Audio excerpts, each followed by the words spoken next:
2024 was my best year ever in real estate media. And in this video, I'm going to share some of the things that I did that helped make it the most profitable and successful year, while also being my most challenging year in this industry. Let's get started.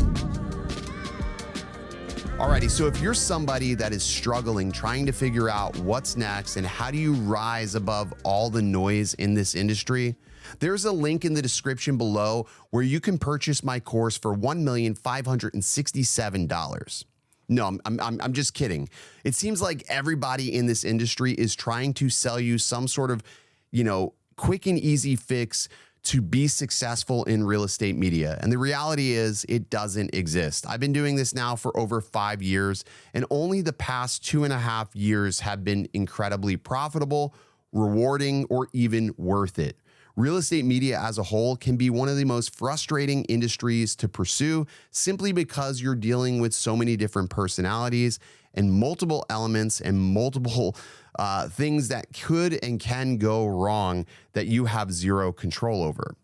But in 2024, I've tried to do the best I can to mitigate those problems. And I'm just going to take you through some of the things that I've done that led me to make over $300,000 in real estate media in what I would consider to be a pretty saturated market here in the Tampa Bay area.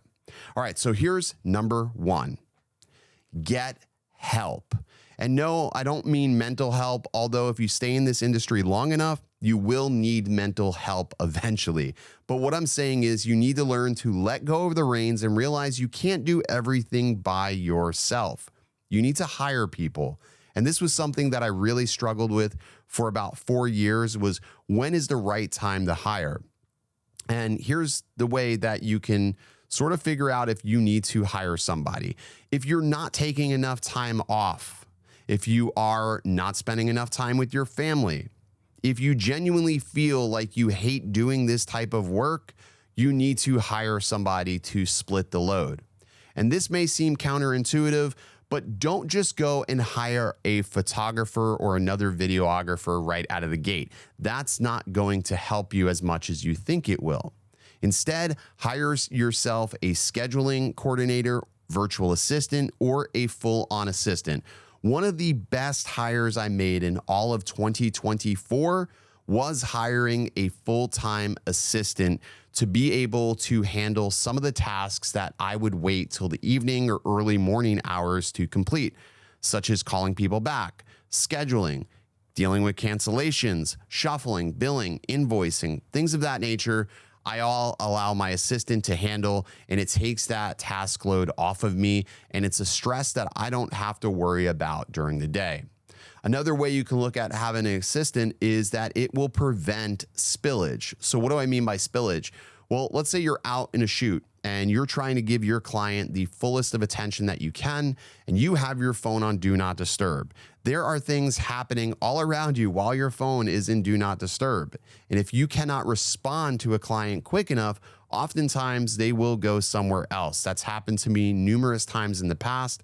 You got to think of it like this. When you want to get a cool haircut, or you want to get your hair cut or trimmed, and your barber is just not available and you got a flight out the next day, you're going to go to somebody else. You may not get the same haircut, but you're going to go somewhere else. These real estate agents are the same way. Time is often of the essence, and they will end up going somewhere else to somebody else that can complete that task. So having an assistant to be able to mitigate those concerns for clients and plug people in where there may not be a spot available is pretty important, and something that has saved me from losing people to another provider. All right, number two when it comes to hiring is, yes, hire yourself a photographer, another videographer. Figure out what their skill level is and spend the time to train that person. This was something that I ended up doing this year. I saw that there was a local provider. He didn't have a tremendous amount of business. I offered to just bring him on as he was trying to groom his business, with the agreement that he would not pursue or poach my clients. I provided him with an NDA that he had to sign.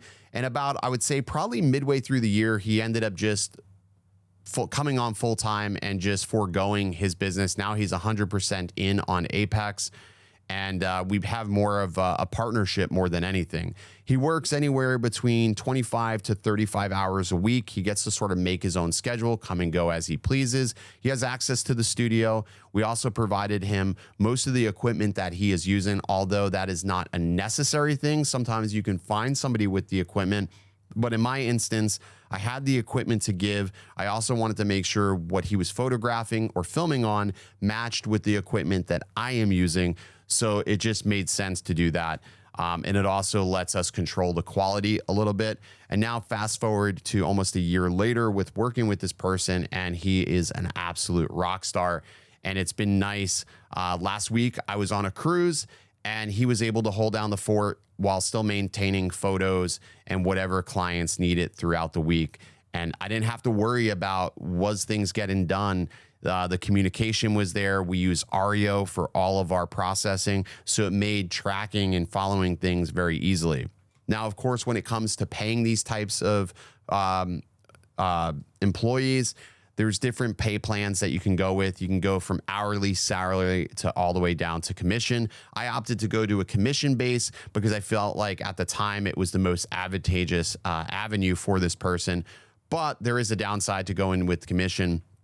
When there is slow periods or times where they want time off, they don't get any pay. So there's pros and cons to that. So we're working on retooling that this year, but I'm just happy that I have an awesome person working with me, somebody that's like-minded, treats the business like their own, and just I don't have to worry about things when I'm not there. So that was something that really helped me out tremendously. All right, number 3 is video. You have to be full in on video. If you're a photographer, real estate media business that is just totally ignoring the fact that social media is dominating the real estate space, you may already be too late. Social media is king when it comes to real estate. Something that you have to get into your head, and something that a lot of these older photographers I don't think understand. We don't have to show an entire house. We're not selling a house with these videos. We are selling our client. We are selling that agent to their next listing client, their next buyer, their next seller. That is the main purpose, is to market that agent. While yes, it has happened from time to time where a video has made somebody fall in love with the house, that's not the job. Our job is to just get somebody to bite, and that agent's job is to close it down and knock it down in the end. That is the purpose of video, is just to break through the noise and get them seen, to get them foot traffic so their name is at the forefront, at the tip of somebody's tongue. That is the sole purpose of video. So if you're not doing Instagram Reels or converting your videos from horizontal to vertical, you should be, because you're missing out on a tremendous amount of traffic. And honestly, it's a good marketing tool for even yourself. The vast majority of my business exploded in early 2024 due to Instagram. It just really just ramped up heavy once we started switching up our styles. That brings me to number 4. We got to talk a little bit about, do you pay for a course or do you buy into all this bro science when it comes to real estate media? Here's the reality. If you do not have enough common sense to use the tools that are free and to your disposal to figure out how to do some of this cool shit that you see, you're a fucking idiot. I said it. You're a fucking idiot if you can't do that. There is YouTube, there is Google, there are so many tutorials out there free from amazing creators. One of my favorite people that is probably lesser known in the real estate world on YouTube is James Bottomley. I'm going to link his channel down below. But James is one of my favorite creators in this space because he's super positive, easy to watch, and is always providing amazing content on how to do some of these more trendier styles. So if you're interested in his content, I'll link that below. But when it comes to paying for these courses start out anywhere from $4,000, $9,000. I've even seen them $910. I mean, they're all over the place. And everybody thinks they're a fucking expert when reality is they're all recycling the same fucking garbage as the last person. There is not a single ounce of originality when it comes to real estate anymore. Everybody's shit all looks the same. So anything you can do to make your videos stand out or look differently or even a little bit more elegant, I feel like we've completely lost the elegance when it comes to real estate media as a whole recently. It's just complete trash, and everybody's looking for this complete hook right out of the gate and this virality. There's nothing more cringier than influencer realtors, in my opinion. But hey, it pays the bills, so there's that. But if you can figure out how to make your content just a little bit more different than the next person, you're going to be okay. So originality is going to be key. You do not need to be paying for a course. There is plenty of media and tutorials all over YouTube, and I'll link some of my favorite creators that I feel are really doing a good job and not charging anybody anything for this information just because they're not gatekeeping. I'll put that information down below if you're interested in that. All right. So I think we talked about 1, 2, 3, 4. Let's talk about number 5, which is the equipment that you are using. So if you haven't made an investment into your equipment, now's the time to start thinking about it. The equipment that I invest in most is lenses. I don't really care too much when it comes to camera body, but having the right lens for each situation is going to mean the difference of being able to fit the entire house into a frame, small bedrooms into the frame, or being able to get that really nice, tight, dreamy shot. So here's the lenses that I ended up picking up for 2024 that I have been using in the vast majority of my videos. For all of my wide shots, I use the Laowa Cine 12mm. I recently picked up the Laowa 10mm full frame, and I know you're probably thinking, wow, that's a really wide lens. It's probably too wide for real estate. When it comes to reels, I don't think it's too wide. I think it's absolutely perfect and gives me some of the most insane looking shots that you can find. When it comes to detail shots, I like to use the 24-70 or the Tamron 28-75mm lens. These give me good focal lengths. And then for those ultra nice macro sort of compressed shots, I use the 85mm serial lens, which does an amazing job and is super tack sharp and also has a really shallow depth of field. Camera-wise, I shoot on Sony. I still think Sony does the best job when it comes to real estate media. It gives me some of the best and smooth results that I can ask for from any camera system. And I've tried Panasonic, Fuji, and yes, even Canon. And I've always found myself coming back. I am such a Sony slut. So if you haven't bought a camera or you're thinking about making a change, make your final investment. And I'm not sponsored by Sony by any stretch of the imagination. It's just, it works so damn well when it comes to real estate. And I use the FX3 for video. I've used the ZV-E1, which is a very affordable solution that works fantastic as well. And I use the A7 IV for photos. So all of that combined, we really get some nice results. But there you go. That's sort of the things that I've learned throughout this year. Those are 5 things that I've done that have helped improve and build our business. If I wanted to give you the 6th thing, this is the 6th thing. This is sort of a bonus thing, which was at 2024, we have switched a lot of clients over to a contract service where they're paying X number of dollars per month in exchange for set amount of content. This is just social media content, nothing to do with listings, only social media content.